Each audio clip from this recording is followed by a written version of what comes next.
Good morning.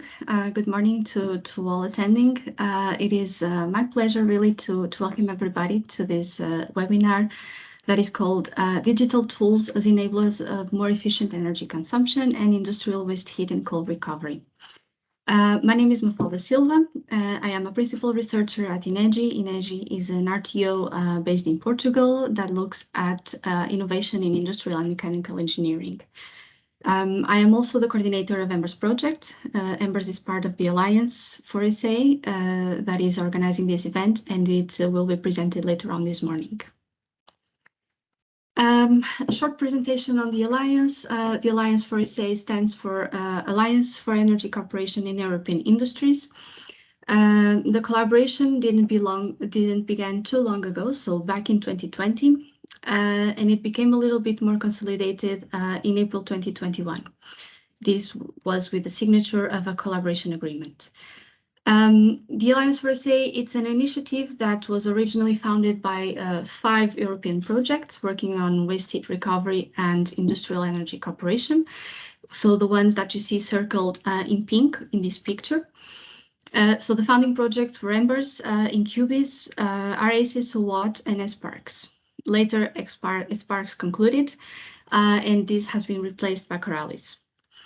Then, more recently, the Alliance has also been joined by 2 additional projects that joined as collaborators.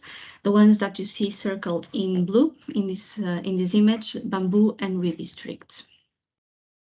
So this webinar is jointly organized by the board members and the collaborators of Alliance for SA.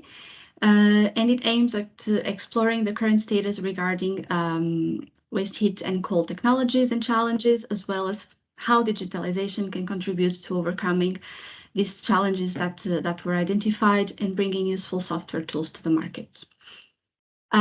So very quickly, again, this webinar is organized by the board members and the collaborators of the Alliance, and it looks at exploring the current status regarding waste heat and cold technologies and challenges, as well as how digital tools can contribute to overcoming the challenges identified. So in specific, a number of projects have been developing some tools, and these will be presented later today. For example, these tools can somehow support industries in improving their energy efficiency, for example, by matching waste heat supply and demand. Also important to mention that the Alliance is open to external entities that may be interested in joining, so feel free to get back to us should you be interested in this work.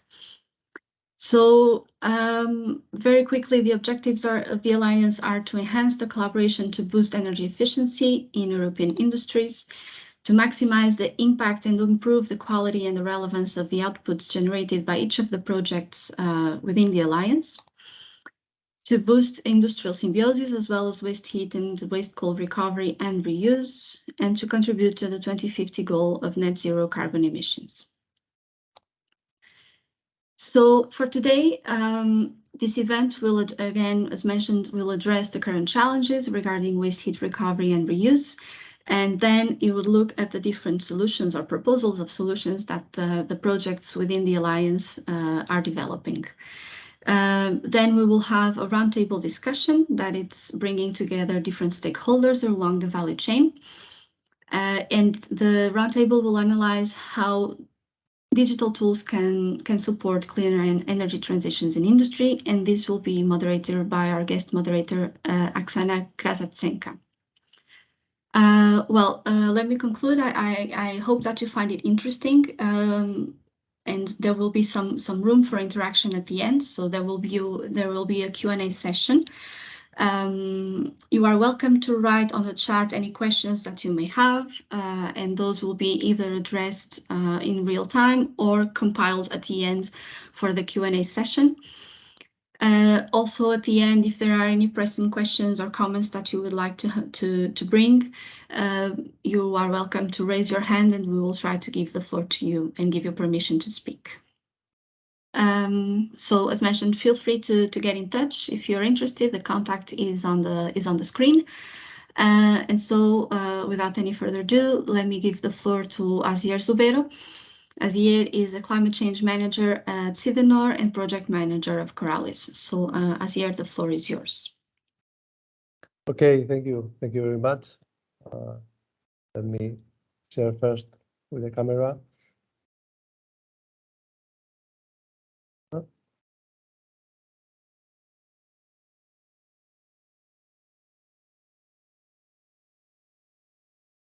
So can you see my screen? Yes, we can see. No. Okay. So first of all, thank you for this opportunity to share with you the Coralis project in CNR. First of all, a brief introduction of what is Sidenor. Sidenor is a special steel making company. We are located in Spain. Our annual sales around 700,000 tons per year, and 1,800 employees, all of them in Spain. Regarding the business units, we have the main facility in Basauri with the melt shop with a capacity around 800,000 tons per year. And then we have rolling mills in Basauri as well, in Azkoitia, in Reynosa, and in Vitoria, and also a couple of small facilities in Polinya and Legutiano with some other processes. And regarding the products we produce mainly hot rolled bars, semi-product like billets or round billets, and wire rod. And our main market is the automotive industry with around 75% of our production, and then some other applications like energy, some equipments, oil and gas, or railway. And as I said, our production facilities, the main facilities in Basauri with the melt shop, and we feed the rest of the rolling mills in Basauri, Vitoria, Azkoitia, and Reynosa with the steel produced in Basauri. So let's go with the Coralis project. The main task in CNR with the Coralis project is to make an assessment of economical assessment of the thermal energy storage system in CNR through a recovery waste heat for steam generation, and of course a potential dispatching to some other industries around CNR. So first of all, this is the analysis of the energy map in CNR. As a steel company, the energy consumption is very high, not only electrical but also natural gas. So in blue, you can see the main electrical consumptions, with the main one, of course, the electrical furnace, with almost 50% of the total electrical consumption of CNR. And in yellow, you can see the natural gas consumption. So as we have a very big consumption of electric energy and natural gas, we also have very big heat sources. You can see in like orange marks the main heat sources to analyze for this project. So the main one, of course, is the electrical furnace. Then we have the reheating furnace for the rolling mill, and the heat treatment furnaces as a heat source. So the first step we did is to analyze the waste heat in order to recover this heat. So this first of all, we have the EAF furnace. This one is a discontinuous waste heat. As the process is not constant. When we start the process, the waste heat goes up to 1,000 degrees, but we after 1 hour when we finalize the process, it's around 200, so it's not a continuous heat. And the system integration is really complex. Then we have the reheating furnace. This is continuous process, and the temperature is always from 300 to 400 degrees. And in reality, it's a simple integration because the reheating furnace is like a big box, and the integration of the recovery, waste recovery is quite simple. And then we have the heat treatment furnaces. It's almost the same as the reheating furnace, but the problem is that we do not have 100% of our production through heat treatments. So it's not a continuous process.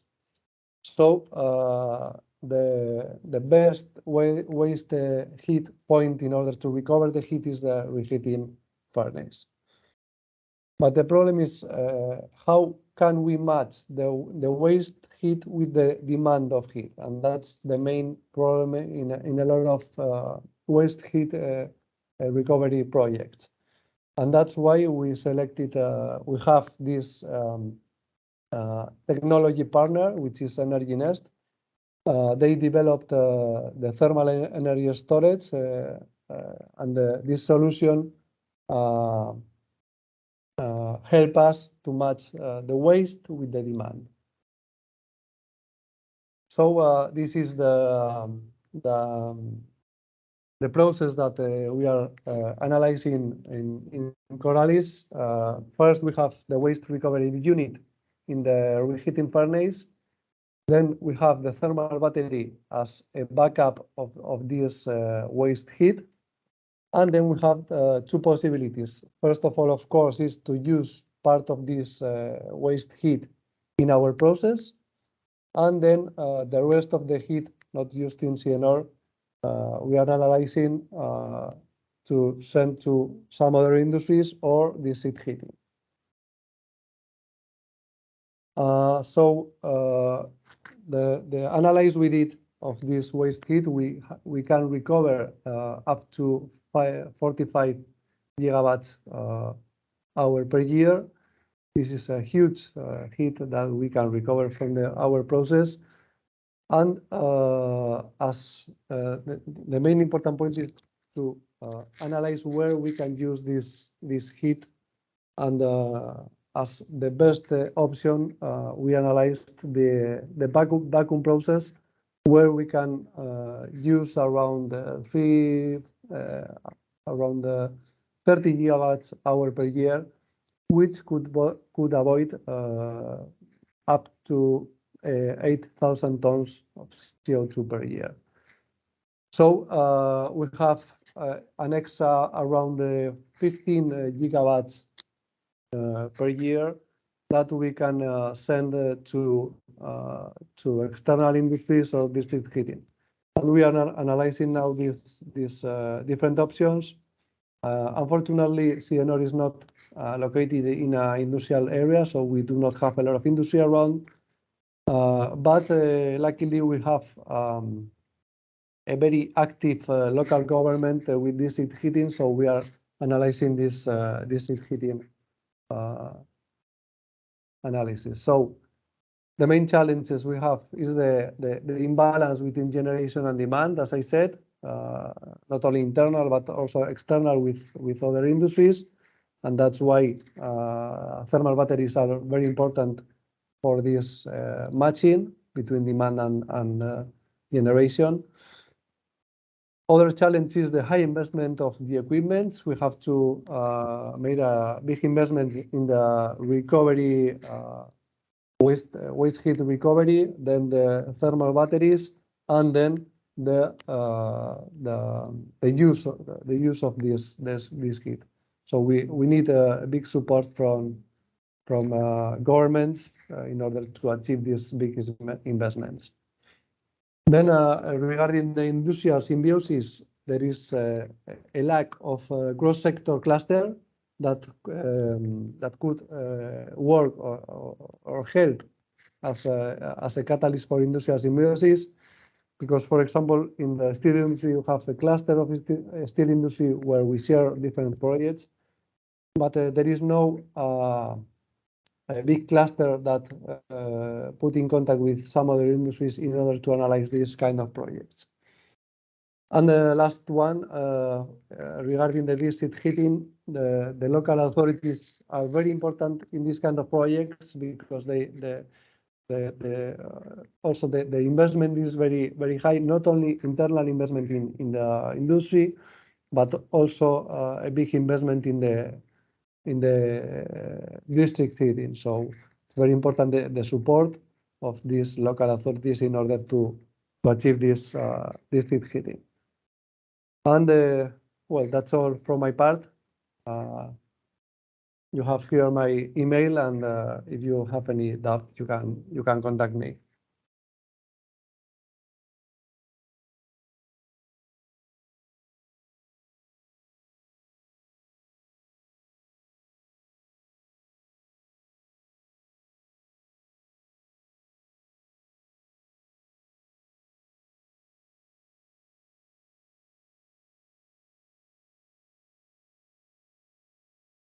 Thank you, Asier, for your presentation. Okay. Okay, now. Okay, thank you. Thank you very much. We have a question in the chat. I would say we keep it for the Q&A session at the end of this webinar. As it is stated in the in our agenda, we are proposing some questions, like a quick poll, to get an overview on the current situation for the energy use of industries. The poll should start immediately, and we have prepared 2 questions. So the first question should now appear as a pop-up window to your screen. And our first question would be, are you aware of the energy that your neighboring industry or services produce? So you can have 4 answers. Yes, for sure. No. Do they produce any? Maybe, perhaps I can find out. Or you can say, never thought about it. We'll give it a couple of seconds.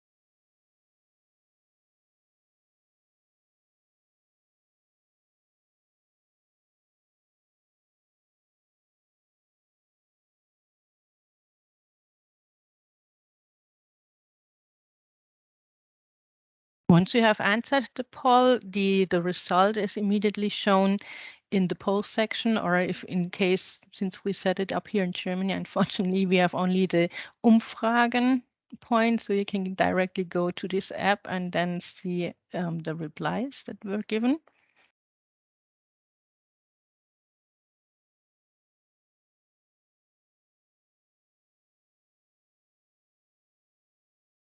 So far, we have received 34 answers, and this will give us a good also idea on what we will discuss later on in the panel discussion. So from the percentages now, I see that like only 4% know what the neighboring industry or services are producing, and the large majority, almost 50%, says maybe perhaps I can find out. So these are the 2 deviating answers to our first question.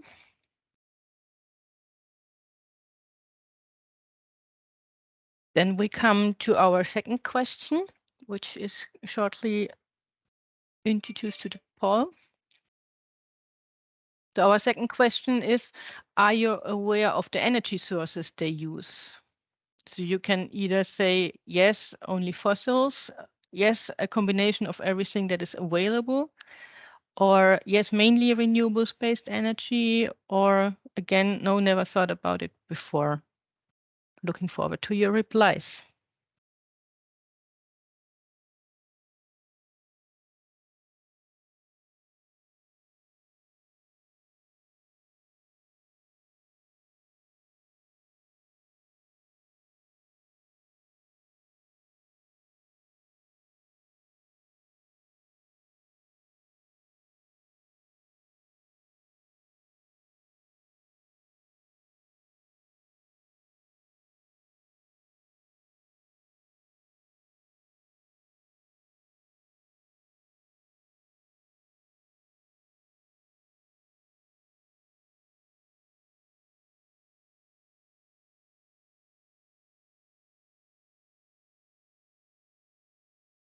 So far we received also 25 answers to our second question.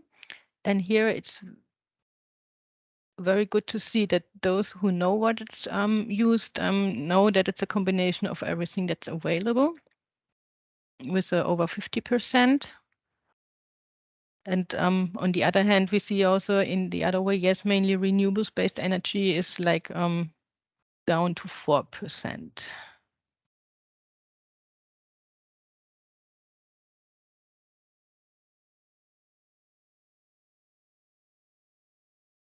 So at that point, I would like to close the poll.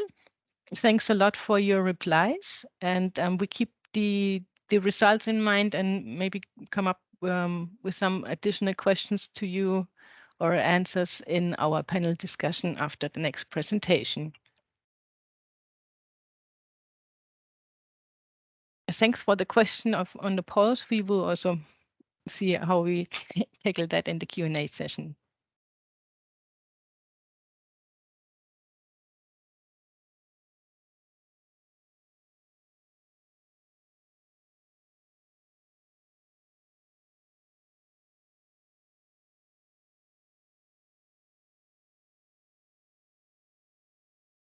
So I think we can proceed with the second presentation, which should be mine. So good morning, everyone. I'm Serena Scotton. I work as project manager at Arena Consulting, and today I will present you several projects, that are developing tools for waste heat management, and they are participating in the Alliance for ESA partnership. This is an overview of the 5 projects that I will briefly present to you in my presentation. Let's get started with this WHAT project. So this is an European funded project which is coordinated by Arena Consulting.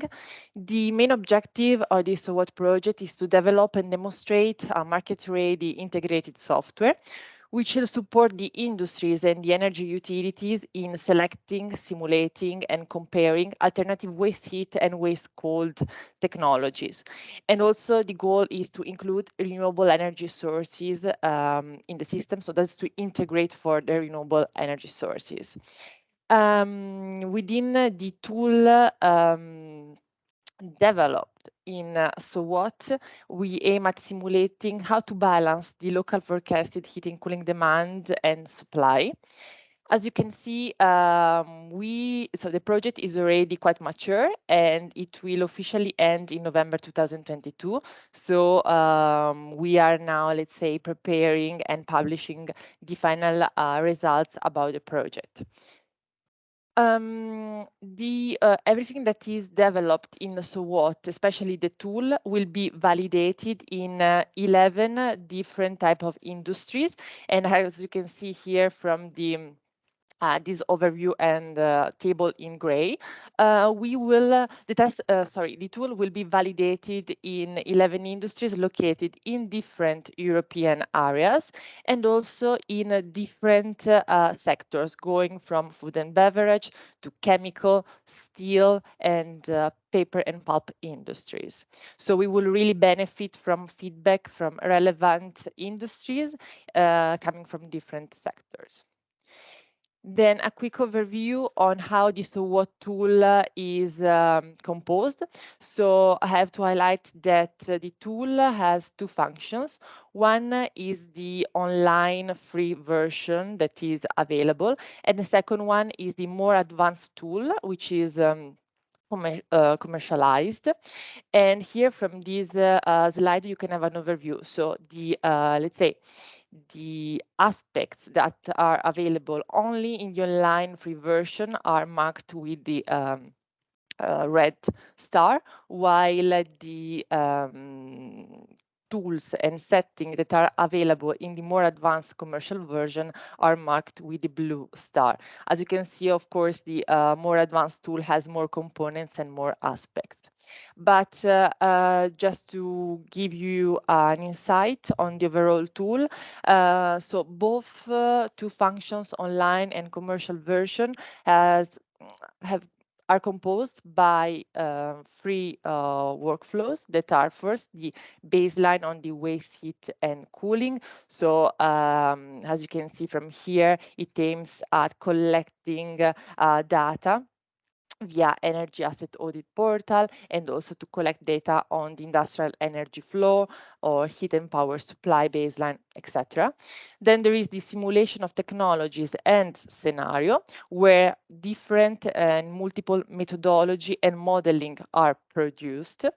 And then there is the final stage with the reporting and decision support. In here, as you can see, different KPIs and comparing scenarios and business models are produced and shared, let's say, with the user. This slide quickly presents the layout of the tool. In here we have the images and on how the tool works. In here we use one case study presented in the SWOT project, which is the Martini Rossi industry. And yeah, this is just to give you a sense on the layout and how the tool works with the reports that are downloadable. Then moving to another project that is involved in the alliance, we have the RACES project. The RACES project is supporting industrial parks to becoming ecoregions and aims at implement energy cooperation. To do so, within this project, they are delivering 3 different tools. The first one is the self-assessment tool, which aims at facilitating the process of exploring opportunities for energy exchange, such as requiring data on the energy supply, energy demand, or information on stakeholders. Moreover, data inventory is also provided as to facilitate users in finding this information. Then they are delivering a legal decision supporting tool, which aims at lower the legal barrier and help develop energy cooperation. And then there is the third and last platform developed within the project, which is the energy management platform, which is a key to running, settling, and optimizing the energy exchanges between companies. So the RACES project, of course, as mentioned, put the energy cooperation as a fundamental solution. It also put the industrial sites and business park at the center of the energy transition, and they can cover a key role for the energy transition in Europe. And circular economy model-based are also key for heat exchange and industrial symbiosis. Then going to the third project, this is the Bamboo project. The Bamboo project aims at boosting the industrial flexibilities and therefore to support the heavy and intensive industries, for instance, in the steel, petrochemical, minerals, and pulp and paper sectors to become more sustainable. And also, so therefore, to abandon the fossil fuels and access to new technologies and also flexibility on the electricity supply. As we can see from the slide, the Bamboo project is based mainly on three innovation pillars, which are the electrical flexibility, waste stream valorization, and waste heat recovery. And indeed, these three pillars are supporting the intensive industries to adapt to industrial demand response schemes. Here we can see an overview of the tool for the techno-economical viability analysis of the ORC technology developed within the Bamboo project. In here, so we have, let's say, 4 pictures of the tool. So on the first stage, the tool will ask the user to insert data or upload data through Excel or CVS format. Data about the heat source stream or cold source stream. Once the data are uploaded, it appears a tab with the visualization of the inputted data. Then this data is analyzed, and there is a tab for visualizing the output data. In here, I try to zoom a little bit so you can have a better view also of the image in the slide. In here, as you can see, there is a graph indicating what is the generated electricity, the consumed electricity, the excess electricity, and what is the electricity need for the industry. Then, as final stage, there is a tab for visualizing the economic data. And in here, as you can see, relevant information are reported, going from the electricity cost, CO2 emission cost, the annual cash flows for the industries, and the capital expenditure indicators, as well with the payback period. Oh, sorry, I was here.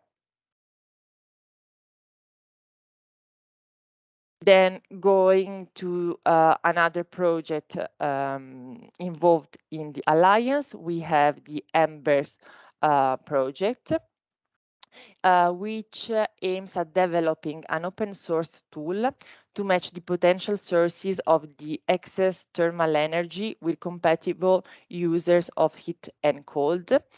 Within the EMB3RS project, they are developing a platform which is able to determine the cost and benefits related to the excess heat and cooling utilization rules for industries and end users. So the platform developed within the project as main goal is to contribute to the increased use of excess thermal energy. The platform per se has different, can provide different type of analysis, as is reported here. So on how to maximize, for instance, the environmental social benefits or the revenue maximization, on how to maximize the local access of heating and cooling use. Moreover, the platform is showing a very user-friendly interfaces with different analysis and the reports that can be easily downloaded by the end users as reports.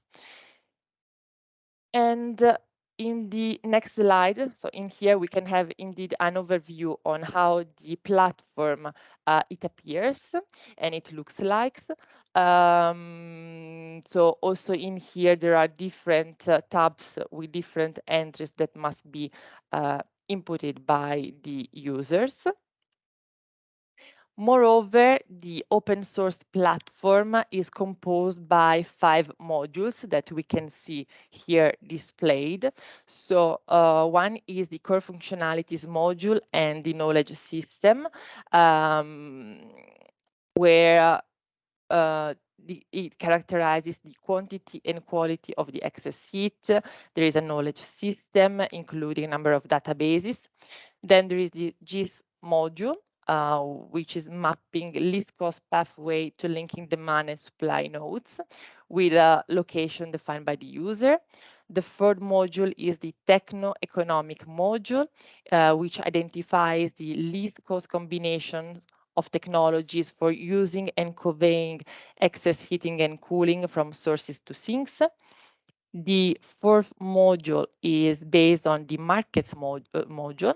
So it is the valorization of the excess heat and simulates the current and future trends for the heating and cooling markets. That's to allow the end user to choose the best market framework aligned with the user's economic, environmental, and social interests. And then finally, the business model module, where there is a valorization of the excess heat by evaluating various business models which can incorporate the excess heat. The open source platform with these 5 modules will be soon tested in 7 case studies in Europe. Then going to the last project that I'm presenting today. So this is the Incubis project. It is an energy symbiosis incubator, which aims at supporting the energy symbiosis for waste heating and cooling valorization in industrial parks. And it is also, so the incubator, it is designed to deliver services to assist the stakeholders in the development of energy symbiosis. As you can see here, as the timeline of the project, it is also in a mature phase, and this project will end in April 2023. The Incubis project is targeting different groups of stakeholders. In this picture, we have a quick overview. So it is targeting from ESCOs to park operators or owners, to NGOs, local governments, regional authorities, RTOs, and universities. And in this slide, we can see how all the target audience can be motivated in implementing energy symbiosis, and the each target group has different motivations. So energy symbiosis can benefit ESCOs and IPO, for instance, by expanding service portfolio and increasing profit. Then municipalities and IPOs can be motivated by minimizing the vacant land rate. IS facilitators can be motivated by providing and extending services down the synergy life cycle. Anchor tenants have interest by decreasing costs and increasing revenue. Municipalities can be motivated in, let's say, valorizing energy symbiosis because of environmental social benefits, while IPOs, anchor tenants, and ESCOs because of CSR benefits.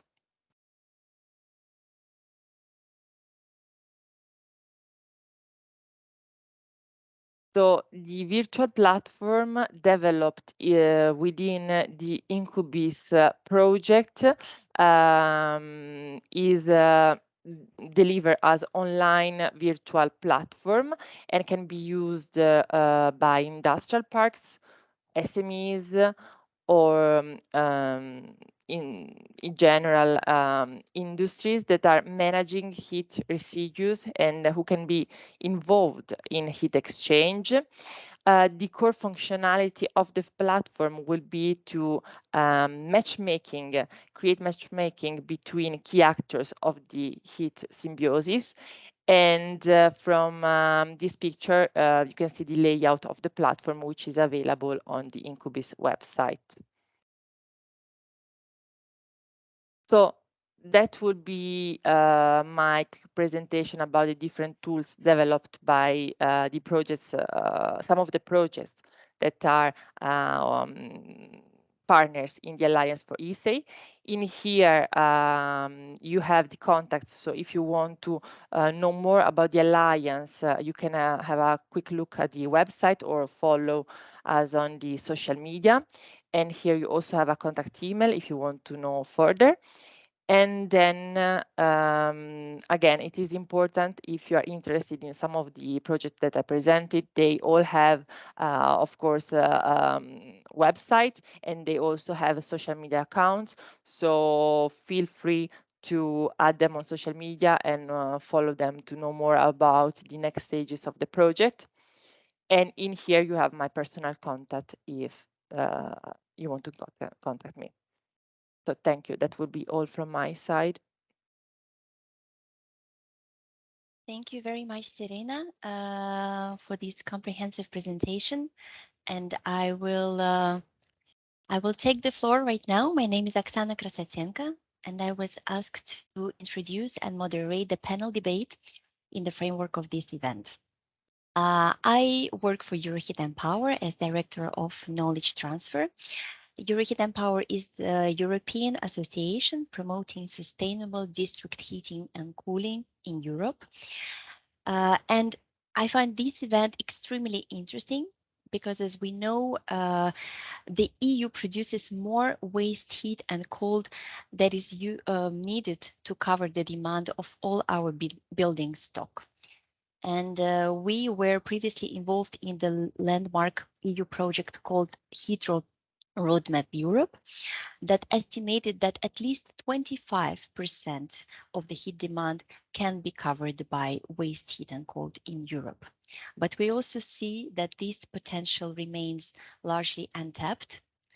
Therefore, the discussion of today's panel debate about how we can help industry and using the tools that were presented previously, and also to support the waste heat recovery value chain. So let's discuss drivers and barriers for the replication of the presented tools together with the project representatives. I would like to introduce Sergio Pinotti, CEO of Spinergy and member of Arasis project. So Sergio, hello. Thank you for switching on your camera.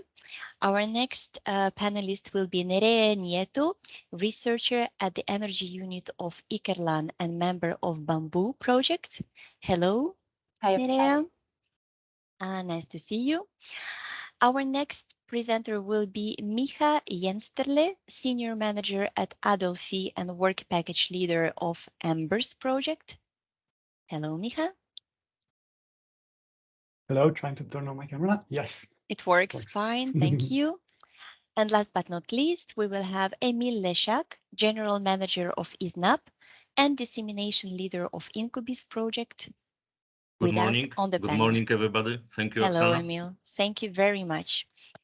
So just to start the discussion, I would like to get back to the results of the poll that we conducted at the beginning of the project. So let me share my screen and to show you what we have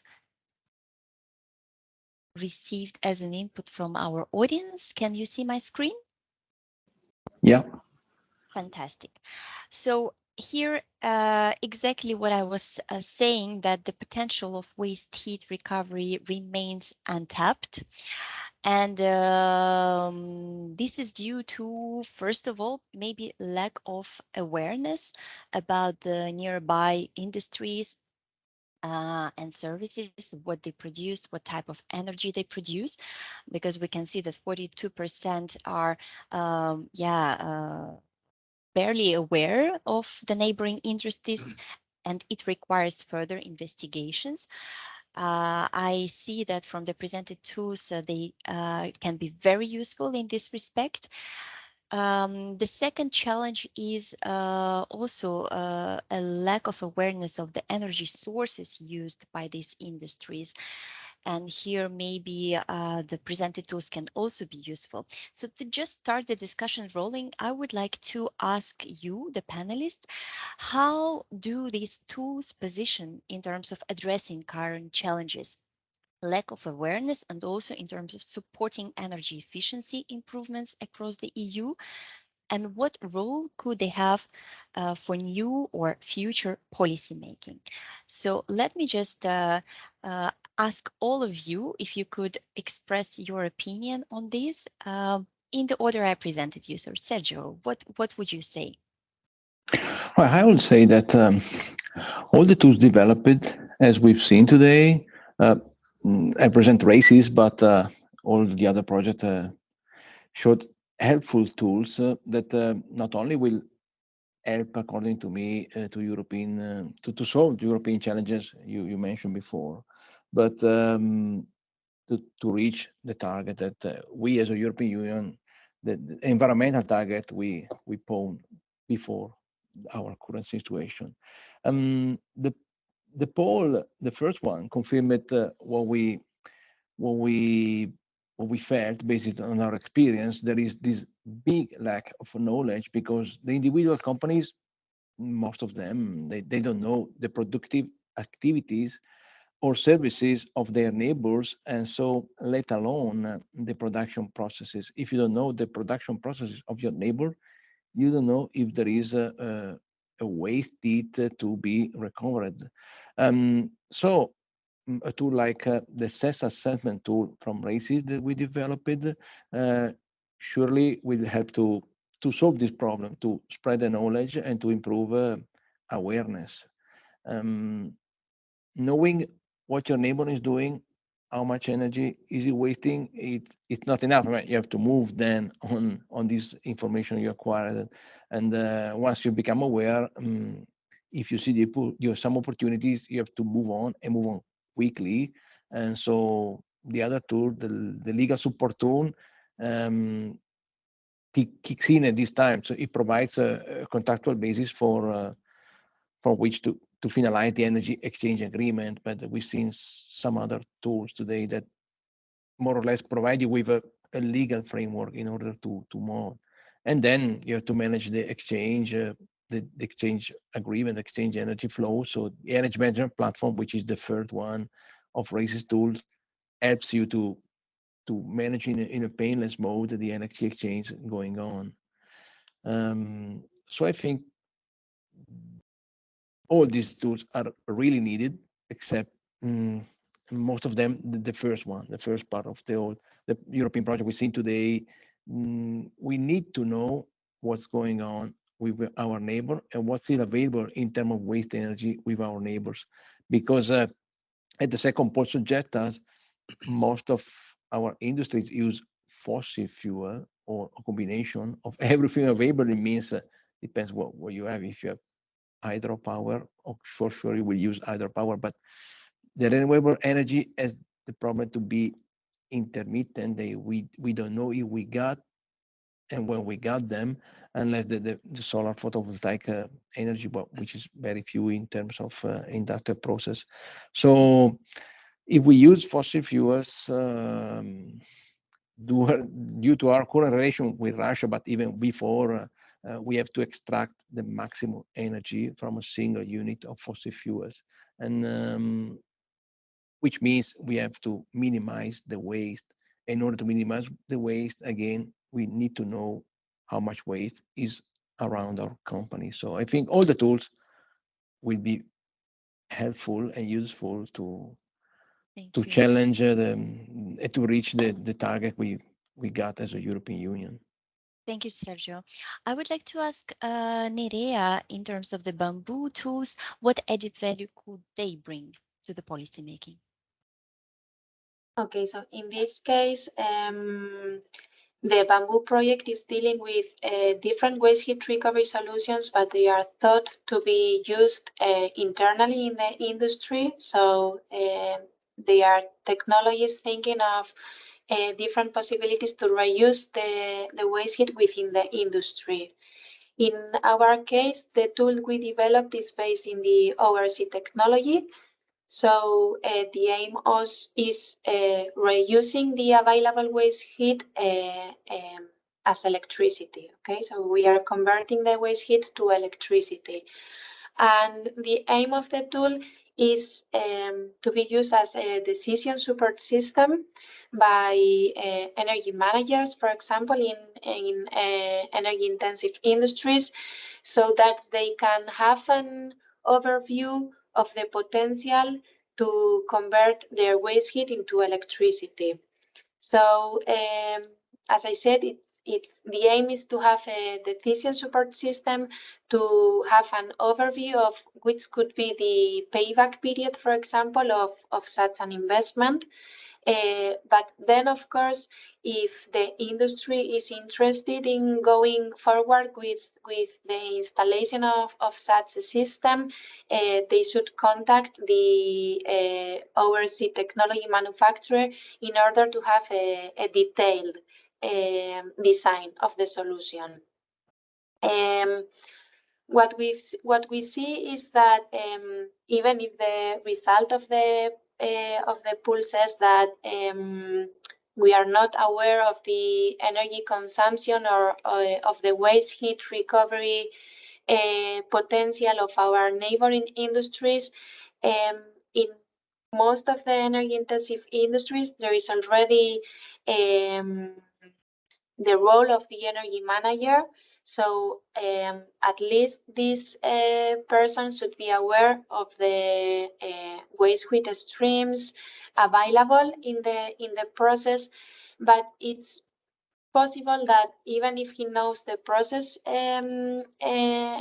all the details about the process, he or she may not be aware of the technologies available to recover the waste heat. So I think that's the aim of the different tools that are being developed in the different projects, to make it easier for the energy managers in order to compare the different possibilities and then decide which is the best option for them and go into a further project to have a detailed analysis. But this way they have an overview of the different possibilities that are in the market, and this may help them to make a selection. Understood. Thank you very much for these clarifications. And I would like to continue with Miha, and if you could just say a few words on the added value of the tools developed by EMB3RS. Sorry, what was again the exact question now? Well, the question is, how can the tools developed in the framework of EMB3RS position itself in terms of tackling the current energy crisis and supporting the increase of energy efficiency? Okay, thank you. So with specific focus to EMB3RS, I think it is like the other tools that we are seeing here today, a contribution to this ecosystem of knowledge, of tools, of methods, of good practices that is coming into existence now, because residual heat use is becoming more important as a topic. So I think it will provide a contribution to that. In terms of how exactly this impact will be, I think we will have to wait until it's finished and released into the wild, so to say, and see how much users like it, how much they pick it up. And in terms of policy, I think first, when all our tools will be used, they're first policy takers. So the policy is what it is, and the tools come in, and maybe this is my hope anyway. The tools show that what exactly is possible with residual heat use, and then maybe the policy follows. So they are in the second instance, a little bit later, they become policy makers. But again, we will have to wait and see, but this is for sure the hope, yes. I see, thank you. And where is the project EMB3RS finish? It is finished on, I think, end of June, if I'm not mistaken. 23. Okay, so we still have some time to wait and see what comes out as a result. Thank you very much, Micha. And Emil, I saw that you already answered the question about the added value of Incubis in terms of also taking into account the seasonality of the heat demand. So could you please elaborate on this, and what is the position of the Incubis tools in terms of supporting policy making? Yes, of course, Oksana. And I have already the feedback of Sebastian that tools do not resolve physical problems. Completely agree as well that any virtual platform, any tools, whatever, which promising to have the deal, not solve the interaction between the seller and the buyer. Nevertheless, it facilitate the connection to make the quicker deal, providing inside of the virtual platform the tools which could analyze, optimize, and make the let's say use of the excess of the energy, because we are dealing in Incubis with the industrial excess of the energy for the end users. We are trying to interview it and let's say make the analysis of as wider as possible stakeholders who need energy in different form, quality and also quantity. So this for sure will not solve physical problems, but could mitigate this.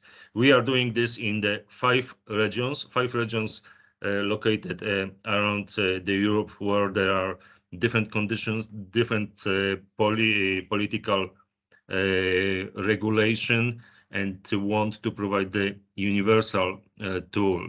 I would like to add that also the problem lies in the politics, in the local governance.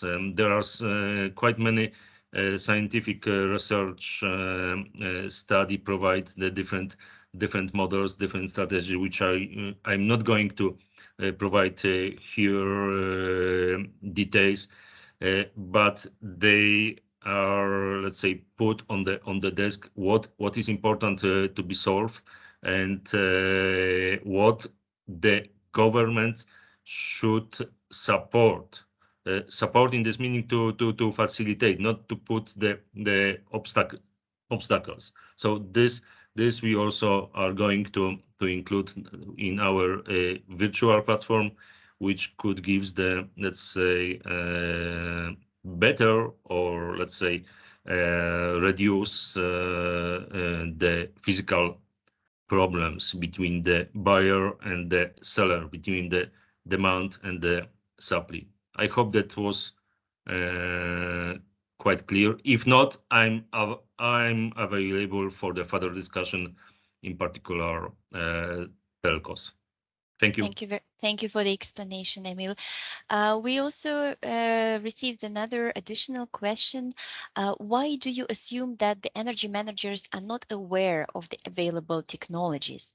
And yeah, Emil, you are ready to Yes. I was trying to reply on the chat. I think we haven't said that energy managers are not aware. We said in the pool, I think Sebastian is referring to the pool, that neighbors are not aware about energy services. So in my opinion, since years in some regions, since decades, we transfer from fossil fuels to renewable energy sources. And since spring, we try to independency with the other countries which provide us the energy. So I think the pool not reflect in general the situation, at least in the Europe. We are fit recently with the information how to reduce use of the energy, how to use any renewable energy sources, how to insulate our homes and building in order to reduce as well. So at this moment, I think energy managers are completely aware about IT services, IT solutions, or technical solutions. Sorry, I should remove the IT. So. Thank you, Emil. But I think it was mentioned by Nerea or during her answer. Okay. Yes. Yeah. Yes, I said that sometimes energy managers are aware, are always know the details of their process. They are aware of the waste heat sources in their process. But what I meant when I said that they are not always aware about the technologies that may help them to reuse those waste heat sources is that there is a lot of research. There are a lot of technologies that may be in low tier Earths. There are a lot of projects that are being developed in order to demonstrate different solutions for waste heat recovery, and they are not necessarily aware about all these solutions. So that was I meant. Maybe I'm not. I mean, maybe you have another opinion, but I think it's not easy for the energy managers to select the best option when dealing with a waste heat recovery solution. They may have an idea on what to do, but then they do not have the details on how to do it. And that's where the research centers or technology providers can support them. And like a first step, we consider that having a tool which may help them to have a quick overview of the different technologies and maybe have a comparison on the results that they could obtain with one or the other can help the energy managers. Thank you, Nerea. I think that the benefits of your tools are very clear to me and to the audience. But let's think about the further exploitation of these tools. So how to scale them up from an EU project level to achieve their full deployment in Europe. And this is also one of my topics of interest, how to better exploit the results of EU projects. Maybe Miha, do you have any ideas on what are the actors to target as a priority, and who could provide some buy-in for the wider use of the tools? For sure. I think part of the answer is that whoever is developing these tools right now, currently, we have to make sure that these tools are the best they can be, so that the users actually, when they see them, they pick them up, they try them on, and they have a lot of tools at disposal. Maybe they can try different ones. The hope is they find the one that suits their needs the best and actually use it, so that this tool can actually contribute to realizing the potentials of the residual heat. Now, but I think the bigger story are the potentials itself, right? Because you have to understand any sort of residual heat use project in the whole context. And this is, like Emil said, it's political.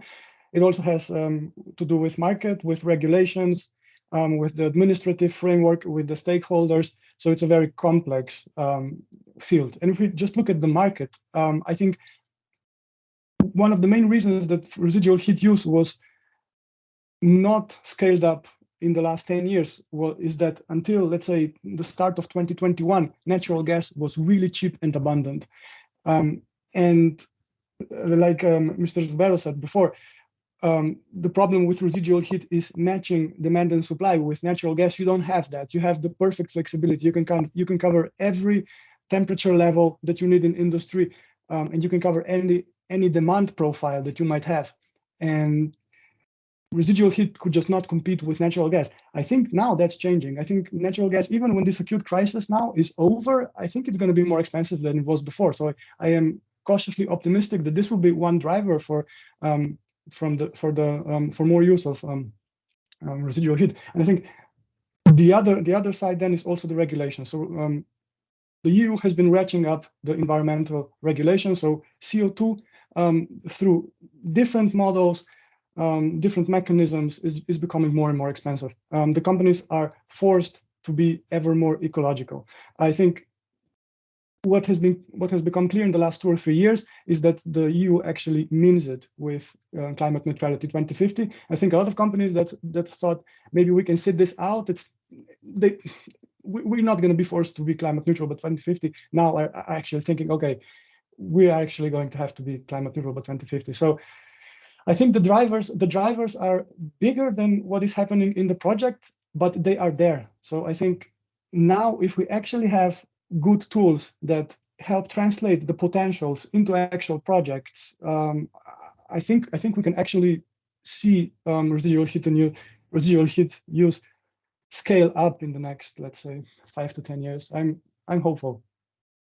Thank you, Miha. I fully agree with you. I think that the current energy crisis is actually the biggest opportunity for Europe to become climate neutral and to use all locally available resources. And waste heat is one of the biggest. Thank you. I would like to go to another level of discussion. So we discussed the EU policy supporting this, but what about local authorities? Are they supporting, promoting enough district heating around industrial areas or the development of industrial symbiosis? Maybe Emil, do you have an opinion on this? Are municipalities involved enough, and can they do better? I think I have partly replied previously, but it's deeply depend on the municipalities, on the municipality which has the previously contact with the industry, which has the set up some infrastructure. So different factors related on the let's say willingness to support industry to let's say reduce the waste, technical regarding with the logistic for example, demand and supply. So as I said previously, there are several models, strategies which are public available, detailize everything which is needed to implement it. But what I discover, the local authorities are quite good in design and to provide any solutions, but when is the time for the implementation such solution, I mean that to provide the excess of the energy for the end users, any kind of the end users, not only district heating, but maybe to other, they step back. There is no clear answer. In some cases, could be that they step back because they don't have the, let's say, enough financial support to participate in it. Political, because there are different options between the, let's say, people who manage the energy and who is in the local government, etc., etc. So in general, depending on the, let's say, conditions, geopolitical conditions in the region or city, something like that. Thank you, Emil. Does any other panelist have anything to contribute on the question of local authorities? If not, we will move on. I would like to discuss the topic of industrial energy symbiosis, and maybe ask Sergio, in your opinion, what are the limits and barriers today for industries that want to activate industrial energy symbiosis? Well, according to me, most of the barriers there were before we started this European project are being tackled by all these tools. And I mean, the spread of the awareness and the knowledge among the companies, the legal constraints, and we can provide information about the technology as well as NERA advises us. The last main constraint is that the energy exchange, the waste energy exchange or the waste recovery is a high capital intensive investment. At time zero, you have really to throw in a lot of money. It's a situation of it's a win-win situation on both of the parties involved. But in the beginning, you really have to build in the infrastructure to exchange the energy. This going back to Emil, this according to me, it's something only the municipalities can do. Someone above the companies and with the help of the fund from New Generation EU, from our plan on after the youth, we now have the opportunity to have some fund, some money to build up this network which are not electrical but are thermal, the district heating network or something in order to help companies in the same little area to provide infrastructure for this heat exchange. Among these, it's not only the lack of knowledge among the policymakers, but even at least in Italy, their short time horizon, because the payback time of a district heating network is longer than the time frame of the policymakers have in mind, because they change every 4 years here in Italy. So this is an issue I don't know how to solve. About letting them know that we need, as companies, as energy manager, something to be connected.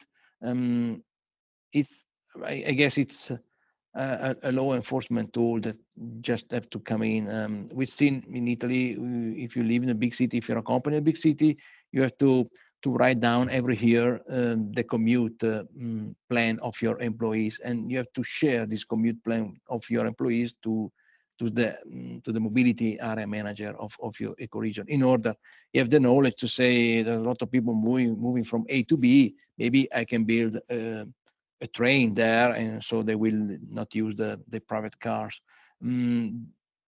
We can, or with this tool, we can summarize this plan to our policymakers in order to let them know where we need an energy exchange infrastructure. Who's going to pay for it is the other big issue I still see.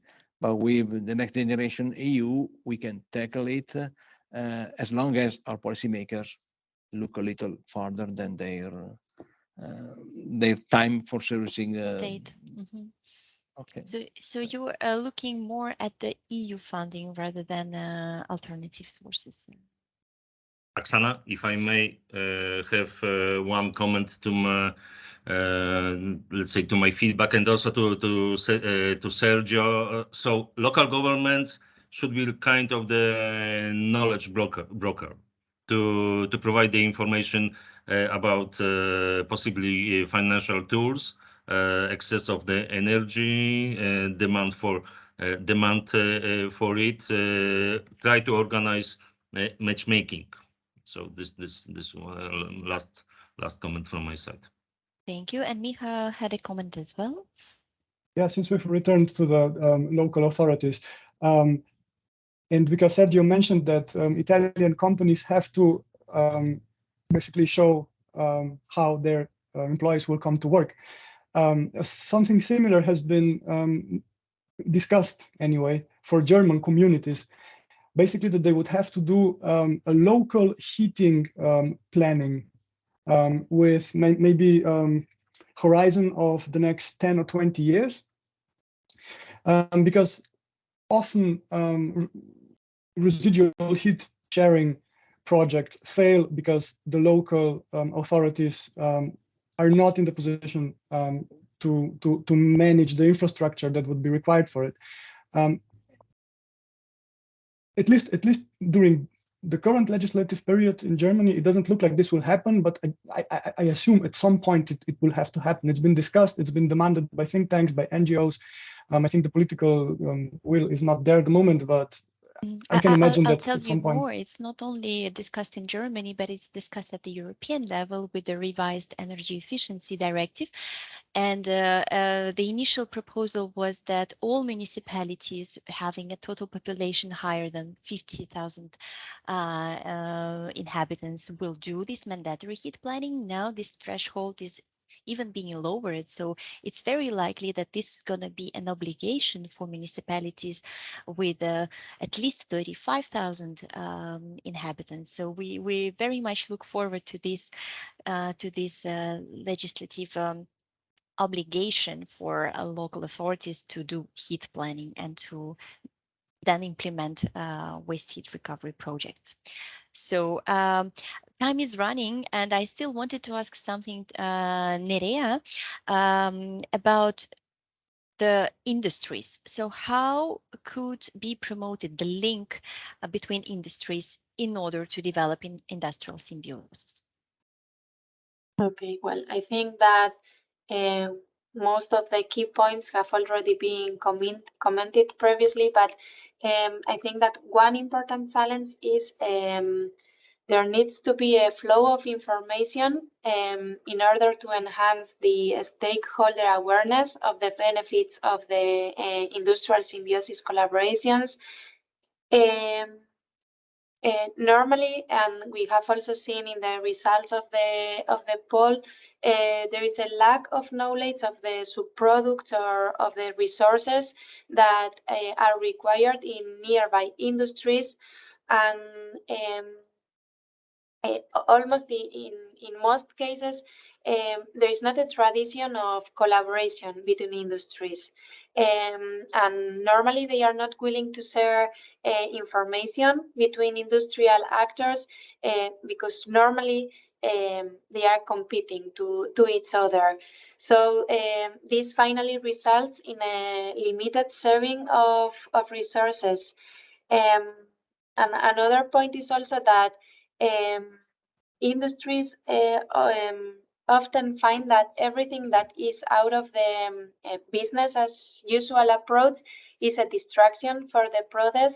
They are focused on productivity and on production issues, and normally, well, this is now changing, but sustainability or decarbonization is not the focus of the industry managers. So I think new mindsets are required, willing to change the existing practices. I think we all have commented also that we need like an external party or a third party, which needs to be seen as a neutral player in order to motivate and facilitate the collaboration in industrial symbiosis clusters. This role may be taken by public authorities. They should have this role, and they should have a leadership role in order to build trust among industries, business development organizations, and also research institutes. They should act as the coordinating body. I think we shouldn't expect industry managers to take this role of analyzing the viability for a collaboration with another industry, but there should be an external body, a public authority, which makes this work. And in this regard, there should be external players and experts which can maybe map the areas with strengths and development potential for industrial symbiosis, and also who validate the viability of this type of projects, and then share the results with the involved stakeholders. Even if we may not expect an active role from the industry. I think it could be recommendable if there is a team or a figure in the industry which is responsible to explore and drive these synergistic opportunities. And I would also recommend to industries maybe starting with small initiatives and experiments first, and not going to maybe a large scale project from the beginning. And this way they can gradually build the experience required for such projects, the capability, the capacity, and also the confidence required.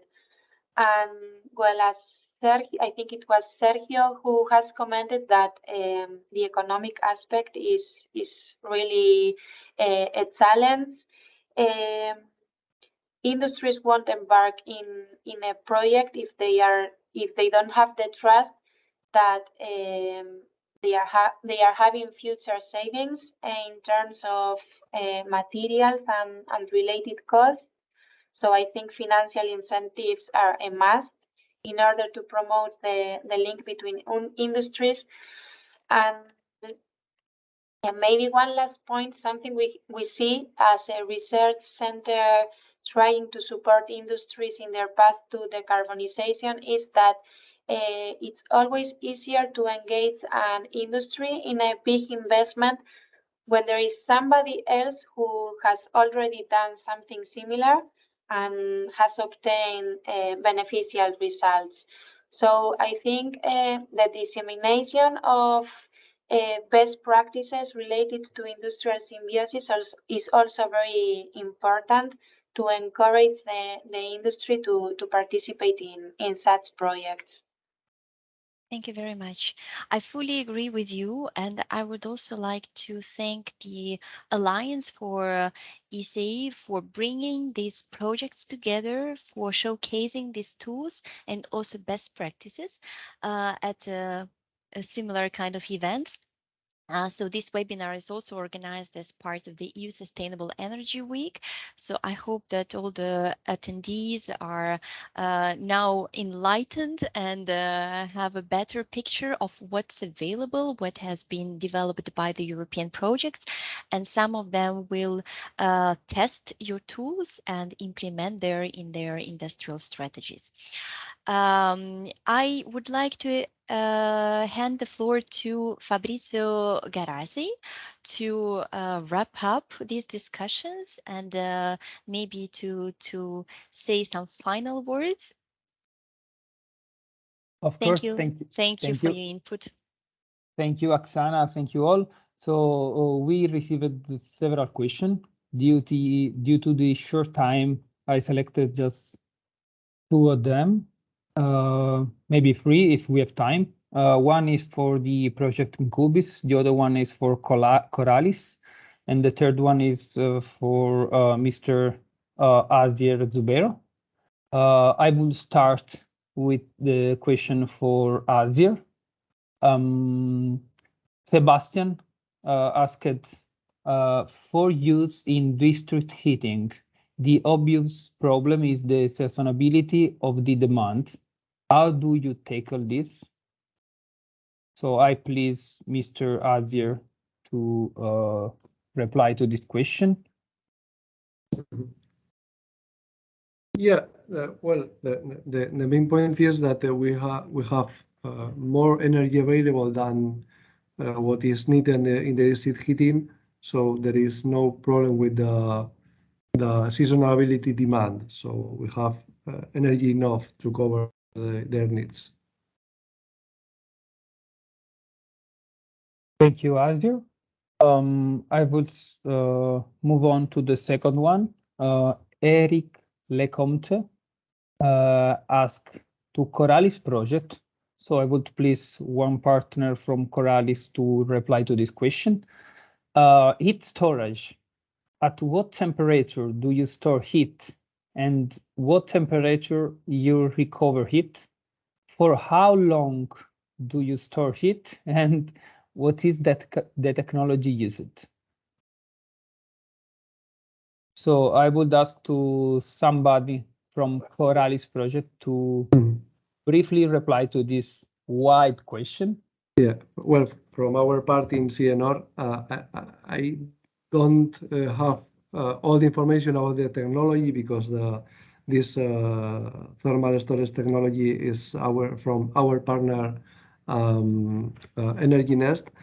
But regarding for how long we store the energy, it is not a matter of time. It's just a backup. So it's a kind of hours or one day.